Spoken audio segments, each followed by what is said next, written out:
Have you ever wondered what your daughter's future is going to be like, especially when it comes to after high school? Is she going to go to college? Is she going to trade school? What will she do into college? What kind of career is she going to have? If you are like any other mom, me included, you wonder these things. I have an expert, Shellee, who is a certified independent college strategist and counselor. She also hosts her own podcast, which is your teen college ready? She helped middle and high school students and their parents by preparing them for the college admissions process, helping them create a standout strategy and get into their best fit college without going into debt, and even how to succeed once admitted. So it's such a special treat in this part one of this 2 episode interview with Shellee. We're going to be covering exactly how to strategize into a college that best fits you, what college admissions look for, and how you can help your daughter prepare so that she's successful in turning in her applications. Make sure you tune into part 2 where we talk about paying for this college and where is this coming from so that your daughter and you are not in huge debt. Whether you have a 12-year-old or a 17-year-old senior, this episode is for you. Hey mama, this is my invitation to you. Join me in Talk to Your Teen Girl Framework. It's a 4-week course that will get you started in creating a space for your teen to feel safe and respond in a way where your teen girl will feel heard and understood. You are building trust so you get what you want most from your daughter. That is to come to you about anything and everything. Head on now to talktoyourteengirl.com. Wait a minute. We are raising our prices. Yes, we are, mama. We're raising our prices this fall. So I want you to take advantage of the current low price. Head on over to talktoyourteengirl.com. Hey, mama. Welcome to Raising Her Confidently. Do you want to have open communication with your teen daughter? Do you find yourself constantly thinking about how to talk to your teen or why your girl is not opening up to you? Do you wake up with confident intentions only to feel confused and frustrated when all you get are one-word answers from your daughter again? Hey, I'm Jeannie. I too was a mom raising young teens. I too felt grieved by the loss of my sweet, talkative little girl. I wanted her to come to me about anything, even if she was scared, and listen to my advice. But I kept thinking, she won't listen to me, and I don't know how to approach her until I found tools to create open communication. In this podcast, you will find how to connect and talk to your teen and create a safe space for her to go to so that you will have that close relationship you dreamed of. Go grab your glass of Merlot and throw off those fuzzy slippers and let's dig in together. Hey moms, I have Shellee Howard here who is going to be sharing on a specific topic I think you will find very valuable as a mom of a tween teen girl. Shellee, go ahead and introduce yourself. Thank you so much for having me. I love this topic, and I have 2 girls of my own. I have 2 girls and 2 boys, but the reason why I thought it would be important to share is what I do for a living, and that is I help students get into college and graduate with as minimal debt or no debt as possible. And so this whole thing all started back with my firstborn. So if you're thinking, how did you even get into this? It was my firstborn, and I navigated it on my own, and it was not easy. Actually, it was not even fun. And it was only his success that kept me going. So I love to share that, one, I'm a mom of 4, 2 boys, 2 girls. And I started college ready because of my firstborn. And so that firstborn now is 30 years old, and he's an orthopedic surgeon. He has a total of $30,000 in debt, which for an orthopedic surgeon is unheard of. He attended Harvard 4 years at completely no cost to us.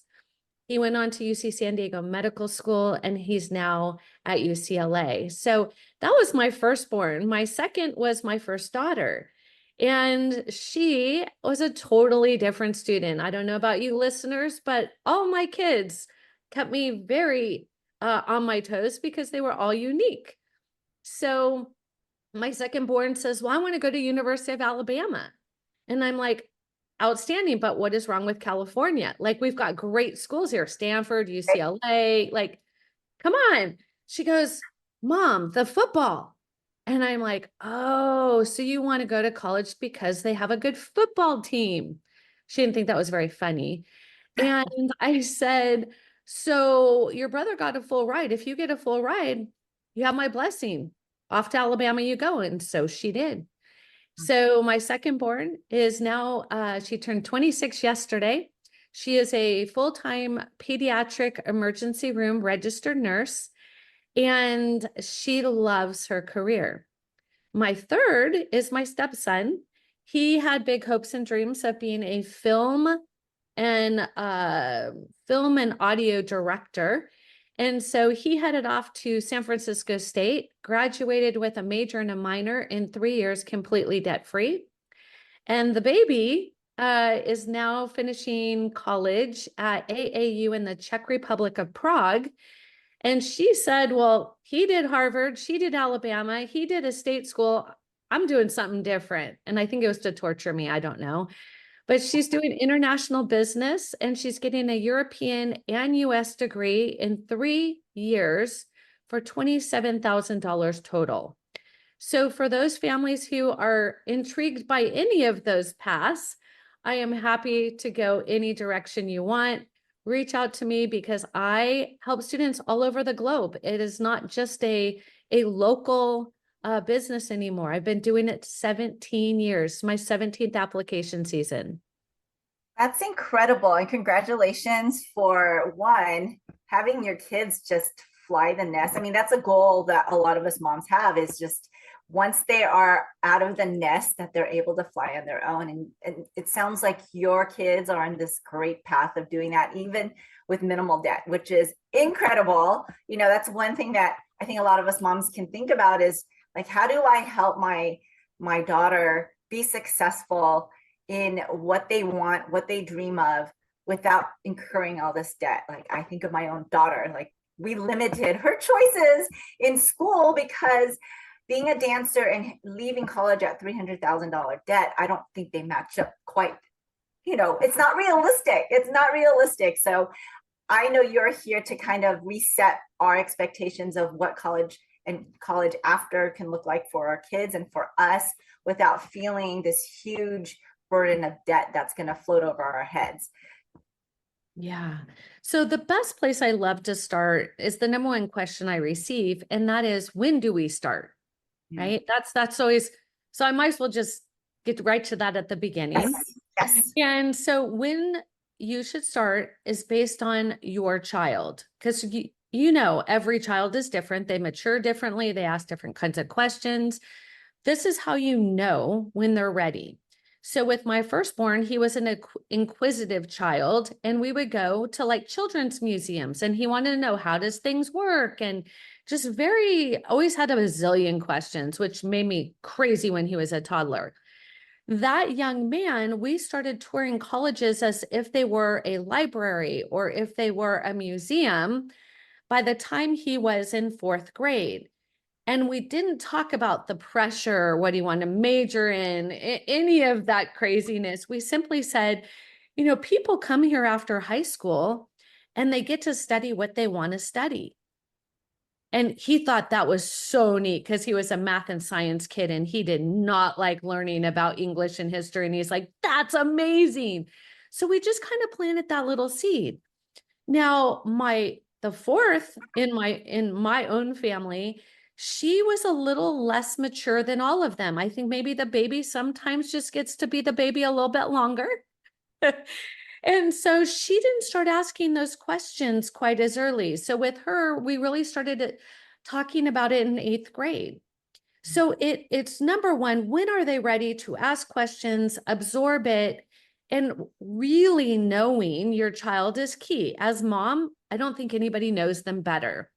So I often say to families, when you're doing bath time, when they were little, I always said, have a book open and show your love for reading. That's how you start, right? You start to show, I like to learn, you want to learn, monkey see, monkey do. Then by the time they're in 5th grade, they're starting to be gifted and talented or challenged or need accommodations. Now you're starting to navigate. What does that look like? by the time they hit 8th grade, there's a pretty good idea of, are they going to be an academic, a social, an athletic? What is that path going to look like for them? That's really when you can start the process of, what are your core values? What are your gifts and talents? What do you advocate for? And they may not know those words, and you may have to break it down, but they'll understand, how important is family? Do you always want to live with mom and dad? Like, those are simple questions. That is how we recommend understanding when is the best time. But to your question, what families often want to know is, how do we not do it with debt? And that is really what I hope to share. Is there any other questions that you want me to answer before I jump into that? Because it is a big chunk. Probably right after, you focus more on the college route. I had a specific question just from my own personal experience of like what happens when college isn't your route, but there is some debt that is expected, like in trade schools or creative performing arts schools. So Right. answer that later. Yeah. Yeah, we'll definitely circle back, because I do help students that go to trade school. I do help them. I help entrepreneurs and I help influencers. Like, there's nothing these kids haven't thought of that we can support them. So please don't let me forget that. But for those of you who are listening, so I wrote a book, and it was based on a bet. And you're thinking, what? Yes, when my son got into Harvard and I wanted him to stay in California, we made a bet. And he said, Mom, if I get out of Harvard completely debt free and I have a career waiting for me, will you write a book so others can do the same? And I'm thinking, oh, that sounds great. The chances are so low. Like, he'll change his major, he'll transfer schools some. Well, he didn't. And he stayed very focused. He got 1B in Harvard. And pre-med, he never steered off his course. And when he crossed the stage at Harvard, he handed me his diploma and said, Mom, where's the book? And I laughed and I'm like, oh, you didn't really think I was going to write that, did you? And he's like, yeah, you gave me your word. So parents who are listening out there, be careful what you bet your child. But my book is How to Send Your Student to College Without Losing Your Mind to Your Money. And that is really what my mission is. That's why I started College Ready, is because when I did this with my firstborn, there was so much information that I was overwhelmed, and the overload and the stress for my child was just messed up. And I'm like, it shouldn't have to be this way. But what I did learn is, it is that way. And so I went back to school and I got my master's degree. And then I went back to school and I became a certified independent college consultant. And then I started touring 25 colleges a semester. And he applied to 12 schools, got into 11. 3 of them were completely free. That is what it took. I spent 30 hours a week with him navigating the process. So if you're like, I work full time and I have zero desire to do that, the book for, I think it's $12 on Amazon. I'm not here to sell my book, actually. You can go in and get it. And if you can't afford it, email me and I'll send you a free copy. So the book is the foundation. And what I'll share with you very briefly, we only have a podcast amount of time, is the first thing is the foundation. Colleges are looking at their grade point average with rigor. So if they want to go a traditional route of college, they cannot go all easy classes and get all A's. That is not going to get them in. It is no longer a GPA and a test score. That will not do it. Not at any school. Maybe a local state school in Nebraska, but very few of them. So now you're like, okay, Shellee, what else do they need to do? The third thing that's super important, but not just for college, for their future, is community service. And many people who don't serve their community because they're super busy, they don't even know how to start getting their child connected to this. What I will tell you is, all 4 of my children figured out what they wanted to major in by serving their community, right? So it is the gift. It is the gift that you give them. They think they're helping somebody else. They let their guard down. They're not trying to be the perfect Instagram perfect person, and they're serving people they love. They're doing something that's meaningful. They're changing the life of another. And so colleges, that's what they want to know. Everybody's focused on the GPA, the test score. Well, everybody's doing that. So how will they stand out? Our students in the last year raised over $18,000 and are building a school in Uganda. These kids are coming together once a week for an hour online, and they are changing the life of 850 children in another country. It's not as hard as you would think, but they are teenagers and they do need direction. They have no idea. Most of them will sign up and show up to feed the homeless, but they're terrified. Or they'll sign up to do tutoring and they really don't even like tutoring. Colleges understand when they write their essay, they're not enjoying their service. They're just doing it for college. That is not helpful. The number one way to get big scholarships is standing out. Number one, well, if they can't stand out with their grades or their test scores, they can with their community service. And they're learning and they're growing and they're building. So for listeners, I would encourage you to go. My students have a website. It's called empowereducation.world. There's no cost to be part of it. They welcome every teenager in middle school and high school, and they bring them in based on their passion. So if you have a child who thinks they want to do medicine, they have a group for that. If they want to do visual and performing arts, they have a group for that. So I love to give free resources to families who are feeling kind of stuck. Colleges are looking for a minimum of 200 service hours before they apply to college. Okay. That's because they want to get to know your child. It is not a box to check. They really want to understand based on the essay. Then the next thing is extracurriculars, ballet, soccer, football, right? ASB, marching band, leader in the school play. All of these things are telling colleges who they are and what matters to them. So it's super important that they're not trying this, dropping it, because what does that tell colleges? So I do a long pause because that's exactly what you would be thinking. They're immature, they're scattered. And if they don't know, right, the best time to do it is in 7th and 8th grade because colleges are not going to look at that. Now we get into more specifics. Colleges are looking for leaders. They don't want students to come, take an education, and leave. That does not make their school any better, and that does not help people to get the full experience at college. So they're looking for leaders. Then they're looking for students who enjoy education.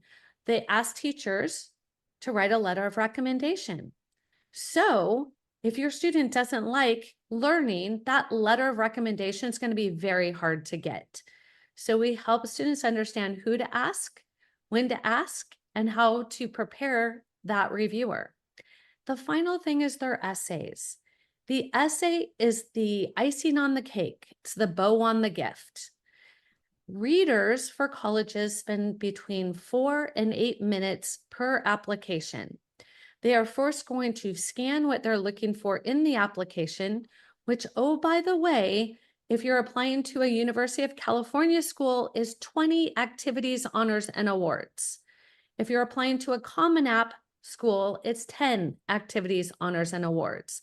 So if your child does one thing and one thing well, that section may not look great unless they're getting honors and awards.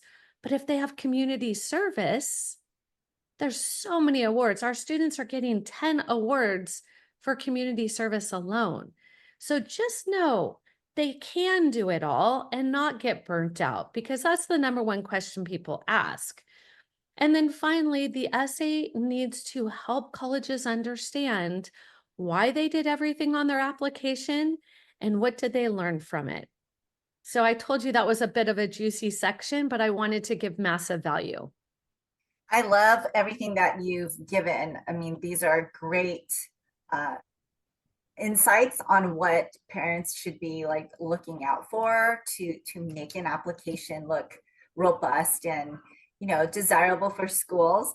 I had something that popped in my head when you were saying 20 activities, hobbies, and awards. I was like, man, that is a lot. And having my own kids go through high school and watch friends that have really truly stressed themselves out to make their application look really good. I love the point that you had made about community service and just the authenticity about doing that. You don't do it just to do it because it's something to do for college so that you look great, but it's genuinely something that you do because you, one, are interested in it, you enjoy it, and it's something that just happened to be a requirement for your college application.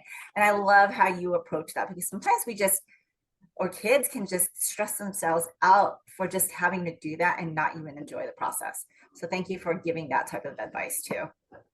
Oh, it's so important. I mean, all four of my kids found their major, found their career because of it.